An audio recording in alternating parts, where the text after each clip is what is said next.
What a moment for Halifax Rugby League. Austin is through and Warrington dominating. Great try for the Robins. Huddersfield Giants take the points home. They missed it! It's a poor lad. That is one sensational try. Look out with a drop goal. Leeds gather round in jubilation. It's hit the post. It's Wellesby. Wellesby might have got the try. St Helens are champions once again.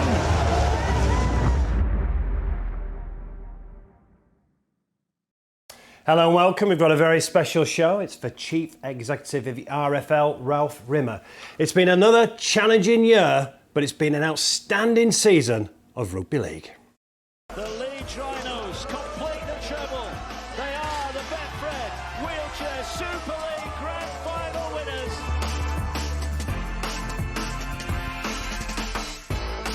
A whole new market and a new generation of Rugby League fans. France celebrate. She'll go across to her own teammates and the celebrations can begin.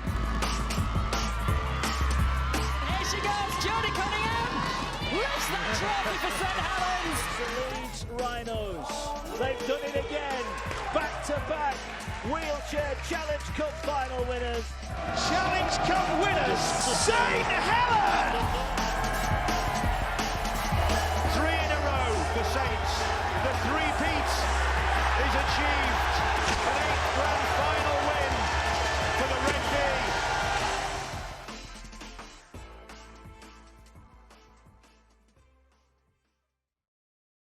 And it's not over yet, of course. Internationals on Saturday, which we'll be talking about, and Ralph will be going to Permanent. Ralph, thanks for coming in. I started by saying it's been a challenging year, but it has been a wonderful year as well. And I saw you watching back on the trophy lifts with a smile in your face, especially when we showed the wheelchair trophy lift. You know, that gets overlooked in lots of ways, although it's coming more to the fore now. It's just an outstanding part of our game, part of the Rugby League family. I'm all for... if anyone wants to play Rugby League, we'll find a way of letting them play Rugby League. All those wheelchair players take it to another level altogether. That is it's fast, it's exciting, it's rugged, and it is the sport. It absolutely replicates what the sport is. So very, very proud of that. Yes, a big smile for that one. Let's talk about the different elements. Let's start with the men's game. Brilliant grand final, and well done, Saints. I mean, 3 on the bounce, only been done once before by Leeds. They are a very formidable team at the moment, aren't they? And if you look at some of the players that didn't play as well, you realise just how strong they are. But from 1 to 17, you know, they're going to cause you problems. They've got strike all over the place. They've got, you know, Alex running up the middle, who's just unstoppable. James Roby, how long can James Roby go on for? He's just phenomenal. I don't know how many trophy lifts he's ever had in his life, but many, many more than you or I have had. You know, they're an incredible team, and they deserve to be the best team this year in the competition. And to win the grand final and the Betfred Challenge Cup. Yeah,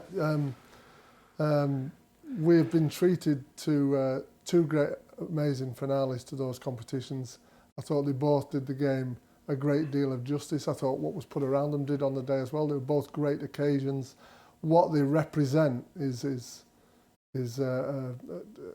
incredible season of complexity and getting to those culminations. So great for Saints for all they did, but you know, great for everyone that took part on the way through to there as well. And the Catalans won the League Leaders' Shield for the first time. Now, we often used to sit here criticising the Catalans for not being consistent enough. Well, they threw that out the window last season, didn't they? They were superb, but just fell short at the end to a very good team. You know, they were the best 2 teams in the competitions. I think the best 2 teams made the final at the grand final. And they fell short by a whisker. I thought they played outstandingly well on the night. And they raised the game because they knew they had to. And Catalan came with a very smart game plan, which tested Saints to, you know, right until the final whistle. And of course, next season, we're going to be joined by Toulouse, winning the £1 million game. How big is that for Rugby League to have a Catalans and a Toulouse in the top tier? I think it's very interesting. I think you've got 2 very, very different teams. You've got 2. You've kind of got 2 different cultures there, to be honest, because you've got Catalan, who are very definitely Catalan, and you've got Toulouse, who are very definitely French. 2 contrasting styles of play, 2 different kind of business models. But it'll really be a very interesting little piece of fairy dust on the Super League next year. I mean, obviously, I know you have to remain unbiased. They beat Featherstone fair and square, but were you pleased? Is this good for the expansion? Is it good for the game, getting Toulouse in the top tier? Oh, I think they bring something special, don't they, to the sport. As I say, it's a club that's run very well indeed, and they perform both on and off the field. They're a very wealthy club, and they've got good commercial support from the city of Toulouse, and also from, when I say the city commercially, but also from the district of the civil district of Toulouse. And I think that's what contributed to the success, so good on them. So you think it's good that a sixth of a Super League now French? Well, they're going to bring something different, and they're going to bring two big derbies, which they will be very well attended. I remember I took a Hull KR versus Catalan game to Toulouse probably about 2012. We were testing the market there. And if you think that Catalan is about 2.5 hours from Toulouse, we had 15,000 fans at that game. So it gives you an indication of what lies there, what lies behind that club. And moving to League One, it's a lot nearer to home. Barrow obviously winning, and then Workington going up as well. So the Championship, we can have Barrow, Workington and Whitehaven. It's big for that is great for Cumbrian Rugby League. It's great for Cumbrian Rugby League. I think it demonstrates the depth of talent up there as well. All of those clubs have had outstanding seasons. I think Whitehaven really surprised everybody with what they contributed this year. Everyone thought they would get into the competition and struggle to stay there. Barrow, absolutely, having fallen short of getting that kind of golden ticket in when Newcastle got in, have proved just how formidable they are. And the work that Chris Sorman and the board have done up at Workington's outstanding as well. So very big Cumbrian contingent in the Championship will give it a different flavour for next year. So how is the health of the Championship and League One, would you say? Oh, really outstanding. I mean, you've seen plenty of games, Mark. We've got, Toulouse won the way through a very testing competition, and I know there were many more obstacles other than the ones that the 17 players they played every week. But that is a tough competition. There's some really, really exciting rugby league played. Some of the best games I've seen this year have been there, and the competition has really done its stage a lot of justice this year. League One, again, you see, I don't know if you watched many of the playoff games. We had a Keighley versus Doncaster game towards the end. Yeah. Just an astonishing game of rugby league. And in the end, you want your fans sitting on the edge of the seat, with a kind of electricity running through them, and that produced it. And the women's game has been a huge success. Games live on the BBC, a record crowd for the grand final as well, and St Helens have been superb. The women's game is on an absolute upward trajectory, and I have to thank Betfred for all their support, because they have backed us in that right from the start. And other people have gone on the bandwagon as we've gone along, and it's just created a momentum which culminated in the grand final, which was played at Leeds last week. Record crowds to watch that game. Very, very high intensity game. Lots of great athletes, and the girls that play there showcase the sport in exactly the way you'd want them to. So that's going from strength to strength. That'll go on again next year.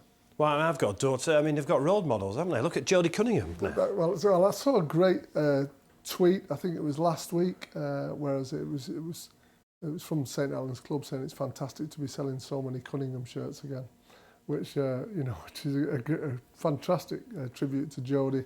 She is, I would imagine she's if you're a young girl, she's someone you'd aspire to be, because she speaks well, she looks well, she's articulate, she's fantastically athletic, she's got loads of skills. Why would you not want to be Jodie Cunningham? Brilliant. And the wheelchair game we've touched on, another outstanding season for Leeds, winning the grand final of the Challenge Cup in the wheelchair game.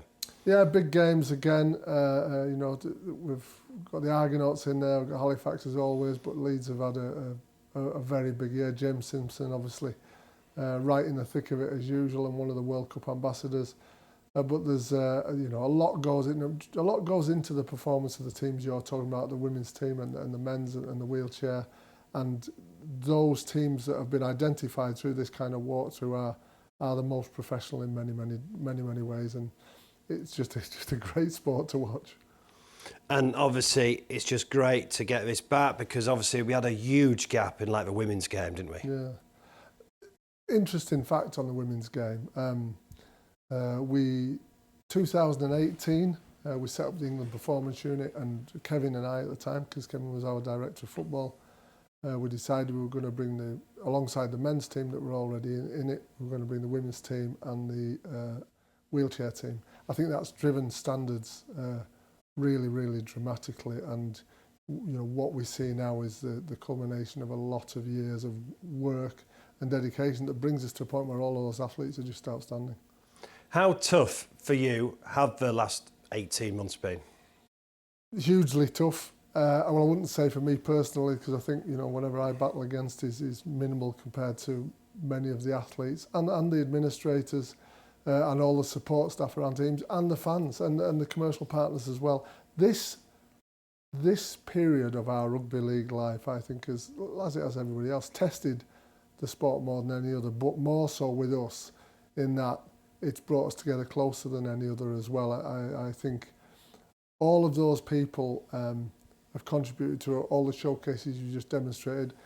What you don't see is what happens behind the scenes week in, week out when you're dealing with COVID protocols, you're dealing with positive tests, you're dealing with the stresses and strains of the pathways to getting 17 people out on a park or whatever the derivative happens to be.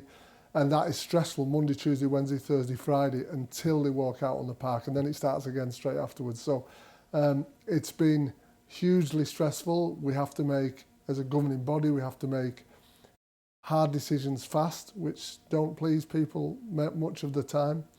But they have to be made because that's how you get to the following weekend. And it's a huge credit to everyone that's involved. So Super League Europe, Rugby League Cares, believe me, have played a big part in all this. The World Cup, the sponsors involved, Betfred. This is such a collective effort. When you see, those teams pick up trophies, that's who's contributed to them getting there. Were you worried at times that we maybe wouldn't see these trophy lifts? Oh, absolutely. I mean, it's been some dark times. In the Super League alone, 17 games called off his term. And you've got to find a way around that, which, and you've got to look after the integrity of competitions and make sure that the distortions are all manageable and the frameworks in place that can withstand challenge and all those kind of journeys. Absolutely. Until they walk out on the park on those key fixtures, you don't know whether you're going to have games on or not. And it's as simple as that. And I can remember in particular the Challenge Cup final last year. Up until midday that day, we weren't certain that it was going to be two teams walk out on the park. I won't tell you which one nearly didn't make it, but it was close. No, well, there was a number of cases in the build-up, wasn't there? Yeah, there was. But fortunately, we had a fantastic Challenge Cup final. We did. Obviously, COVID's been a huge challenge. It's been a huge challenge to everyone's finances as well. I mean, how confident are you that we're going to be able to continue to grow the game? Very confident. We've got a lot of exciting conversations going on behind the scenes, and hopefully be some quite positive announcements going forward. Having steered through the most difficult of circumstances, we got in early and we got some support from government, which was crucial at the time. First sport to do it. Right. We've had good support from them since in all sorts of different ways. So I think we've kind of we've protected the sport, we've survived, and then we're back in the growth phase again now. And having completed these 2 seasons, that's exactly where I see us. So the trajectory is up, and I say we've plenty of work going on behind the scenes, which will come to the fore and give everybody a smile on the face, I think. Because you forget, it wasn't that long ago, we were playing matches behind closed doors. Yeah, absolutely, and clearly that puts clubs under huge financial pressure, and the commercial partners, and also the broadcasters, and that's why those conversations that we've had with Betfred as well are, this is where we are, this is where we can go, this is the journey we're on, are we going to support each other or not? And everybody's been, as I say, those trophy lifts are a celebration of everybody that's been involved in that journey. I mean, I've been lucky enough to go to a few games of late as well, and I think you realise during the pandemic that sport without fans, it's not sport, is it? No. It's all right to watch on the telly, but it's far better with a crowd there, isn't it? I can remember, and quite rightly so, and it didn't just apply to our sport, when games without crowds came on and the crowd noises were simulated, we actually thought it was quite clever. 2 games into that, you thought, it's not doing this for me at all, is it? It's about that absolute raw passion that certainly rugby league fans have, lots of sports fans have, but we have it in buckets, and it's great to see, it's great to feel, it's just great to be a part of crowds like that. It was great to hear booing again, wasn't it? Absolutely. Yeah, it was great when I walked in that day, yeah. No, it is. It's passion. You know, professional sport does not survive unless it has passion like that involved in it, and, you know, we have plenty of that passion. Let's talk about a few of the issues around the game, then. So, obviously, realignment.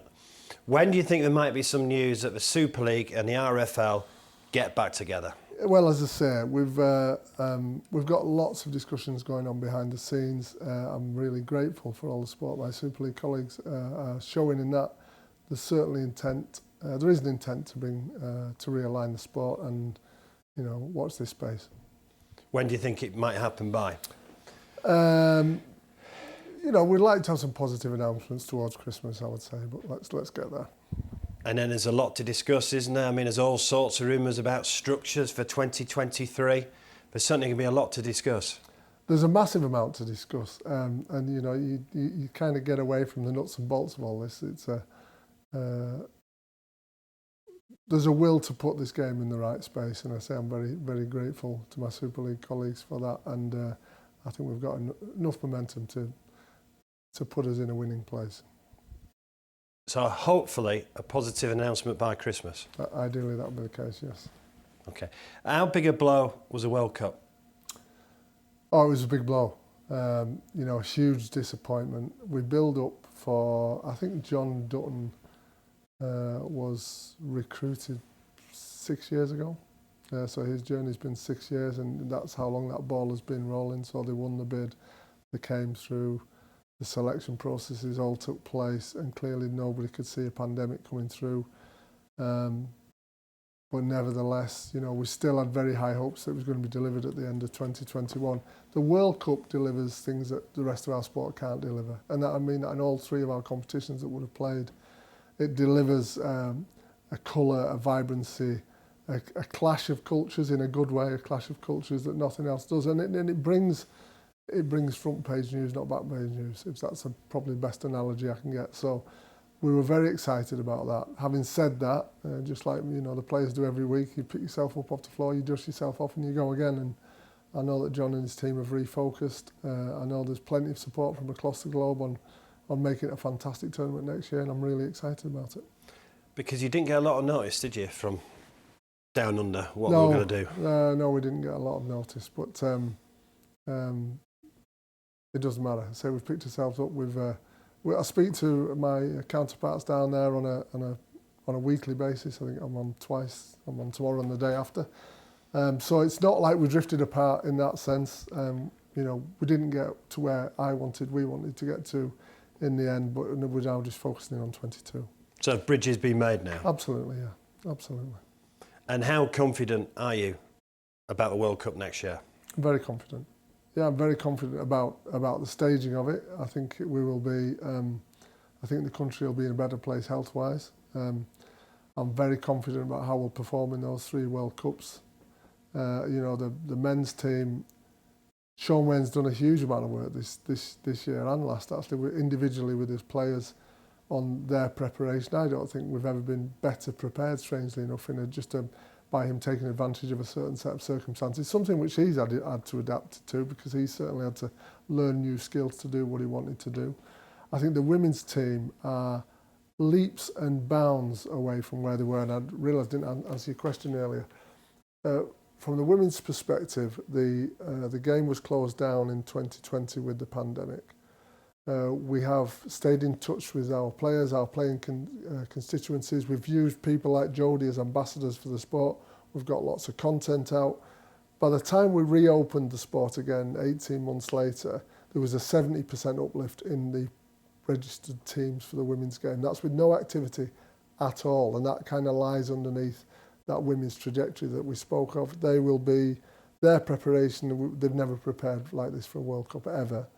And the wheelchair team just get better and better and better. And they are, to all intents and purposes, they are professional athletes when you see how dedicated they are. So it will be a brilliant World Cup, absolutely will be. It will be the best ever World Cup. And I've got no caveats that would put into that statement. It will be the best ever World Cup. And the England teams will perform at a very, very high standard indeed. And the BBC still fully supporting it? Because obviously we've got a Football World Cup as well next year. Yeah, yes. moved the slot around so it fits in better with that window. We have great support from the BBC, great support from all of our broadcast partners this year, in particular from yourselves, absolutely as part of that family. The BBC this year, Challenge Cup semi-finals and final. The final was on BBC Two, from Sky for the Super League Women's semi-finals and that was final great to have them again. on Sky, yeah. And we get the wheelchair coverage thrown in there as well, and you know they've been done justice with their competition. So the encouragement and support from our broadcast partners has been unsurpassed this year. We had Shaun Wane in. Obviously, he was absolutely gutted. Were you scared? He's only had one game, of course. Yeah. How difficult has it been for him then? Really difficult. You know, when we recruited Shaun, of course, we expected him to behave like any England coach has behaved up until this point. We expected the job would be as normal as it would be in any other circumstance. And that's what I say, he's been on a really, really steep learning curve to adapt to these circumstances. But what Shaun does, and you will know, he is incredibly dedicated and he's intense. So if you point him at a task, not that he need any pointing, he'll find a way of doing it, and he'll find a way of doing it to the very highest ability that he can, and he has absolutely done that. The way that they talk with players on a daily basis, they deliver content to the players, they tell them what the standards are that they require, they tell them when they're off the standard and when they're on it, and you know there is no player no player in the England squad or in the England night squad that is in any doubt at all about what's expected of them, whether they're hitting the mark or not, and how high, what the standard is if they're going to perform on a World Cup stage. And are you comfortable with his new role he's taking on next season as well? Yeah, plenty of thinking on that. We looked at the work he'd done in the last 2 years. I don't think we've ever been better prepared. Many discussion with Chris Rodlinski, who we know very well, clearly played internationally for a long time and is a huge believer in international sport. So there won't be any compromise in what's delivered there. I know exactly what his role is within the Wigan club. His work, as you'd expect, will ebb and flow a little bit from one organisation to another at different times in the year. We're very, very confident he'll be able to deliver what we need him to deliver at the time. But that is based upon what he's done over the last 2 years. And I don't think he's a more patriotic man, is there? No. As I say, when you said you had him in, I said, were you scared? He is. He absolutely lives and breathes it. Yeah, absolutely. There's only one thing that he and I ever talk about, and that's winning the World Cup. There's nothing else. It's winning the World Cup. And obviously, well, nearly an ankle tap away last time. Is it a realistic prospect, do you think? Oh, I do. I absolutely do. We've got players that can perform at that level. The analysis that goes on with our players individually, we know which players perform at the level that is required.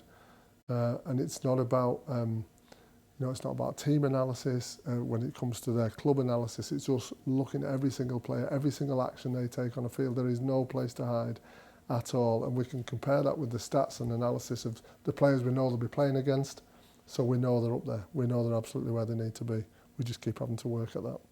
And what would it mean for rugby league in this country if, well, let's sort of women's can do it and the wheelchair can do it as well, but if the men's team were to win the World Cup? Well, I said to you before, it's back page to front page, and in actual fact, it's more than the front page if you win a World Cup. It delivers a moment, and you have to accept it is a moment, because the world, as soon as you win a World Cup, everybody wants to knock you off the pitch again. So it's a moment, but it's a very special moment, and it's not about, it's never about the performance in any one tournament. It's about the build up to that tournament, everything that we're talking about, and getting everything right to deliver on those days when we need to deliver. It's a 4-year achievement, and that's what we're looking at. And hopefully, should we do that and break up some of the dominance, the Southern Hemisphere dominance that we know that exists, it will be big for the Northern Hemisphere, not just for England.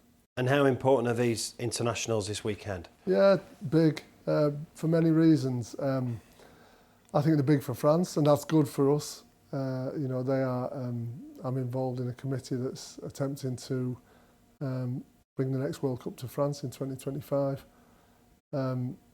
and how they perform at the weekend, men's and women's, and in that surround is important to those conversations. So it's very big for France. And that's good for us because as far as our preparation goes, we want it to be in the toughest environment. We want to face adversity, and we need to get players up to that place where they know it's going to be hostile, and it will be hostile in different ways around that fixture, and that's something we should relish and something that will take us forward into next year. And after tough seasons for both the men and the women, it's two good squads, isn't it? Yes. Yeah. Two good, strong squads. Yeah, all the squads that are playing on the weekend, there's plenty of promise in them, and I know the preparation for all four squads has been serious. So I'm really looking forward to it. International Rugby League for me is hugely exciting, and it's another step on the journey. And it'll be the first time a women's international on terrestrial TV. Yep. And it's clearly already working. I mean, Salford had their first training session for women's team last night. Yeah, well, so the women's game's growing. I think women's sport is on a huge upward trajectory, which is good. Our sport, in some respects, I think is surpassing others in its acceleration in that. I told you many more teams have registered. Certainly, all the professional clubs and foundations can see just what a positive is to have a Salford Reds team running out on their behalf. And then, of course, when they're in the competitions, they want to win them. And there's a big pyramid underneath. What you see are the teams that play right at the very top, but there's many, many teams play underneath. And just as there are in our other selection pyramids, plenty of activity at the bottom of the base brings you to the pinnacle that you see on BBC or Sky or Betfred. Well, we're running out of time. I really appreciate you coming in, Ralph. We started the show by looking at all the trophy lifts, and I was lucky enough to be at the grand final. It was a fantastic grand final between Saints and Catalans. I was lucky enough to be at the Challenge Cup. There was a women's grand final as well. I was at Magic Weekend. Those two games on the Saturday, Golden Point, was absolutely superb. Top level entertainment. Now I know the viewing figures have been very, very strong this year as well. Why do so many people who like rugby league knock the game? Look, that's beyond me. That I can't explain it. I'm aware of it, of course, because I was brought up. Well, how can you get more people together then? Well, I think part of the action that we're taking currently, I do think we'll benefit from being as one and aligning ourselves. I also think there's some positive stories to come out because people, quite rightly, they want to see a future. They want to know where the sport's going. They want to know it's in good hands. They want to know that the thing that they care about so much, and it is such a huge piece of people's lives. It is, we all, I'll take myself out of that, everybody has hard working lives and hard existing lives. All of that passion comes out on a terrace. It's a really important, it's almost therapy. It comes out there. So we have a huge responsibility to look after it, and the people that support the sport want to see that we're doing so. I do think there are some positive announcements coming up which will demonstrate that and demonstrate that the sport's going into a good place going forward and a place that people can celebrate. However, that doesn't mean to say there's not going to be an occasional knocker or two, because there will be. What keeps you awake at night then? That responsibility. I care about this sport. I'll take my family out of it. I care about this sport more than anything else.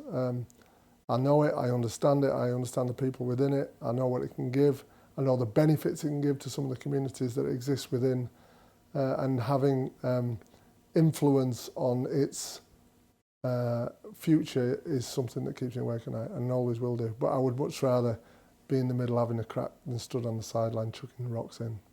Well, let's finish on a positive. Are you confident, as confident you can be, about the future of the game? Yes, yeah. Having steered through these last 2 years, probably never been more confident. Well done steering through the last couple of years. Unprecedented times, an absolute challenge. And we got to the end with some brilliant finals, didn't we? We did. Everyone that you put up there everyone made me smile. You're right, the wheelchair one particularly gave me a high. But, what those sporting moments are very special. All the ones you've just mentioned are very special. We're in sport for exactly that reason. So we're very lucky to be there. And we saw what people in Rugby League can do this week. I mean, it was Newcastle Thunder Doctor, wasn't it? Yes. Who saved that fan's life at St James's Park. Yes, it's... That's just typical of Rugby League, though, isn't it, coming together? Look, it's a nice anecdote because it turned out well. Despite the fact we are a hard breed, I think we're a very giving breed, and the people of Rugby League will always put themselves out to help other people, and I'm really glad that that particular incident turned out well, and thank you very much to that particular individual. Ralph, thanks ever so much coming in. So we've still got some international rugby to look forward to this Saturday. Thanks to Ralph, and thanks for watching.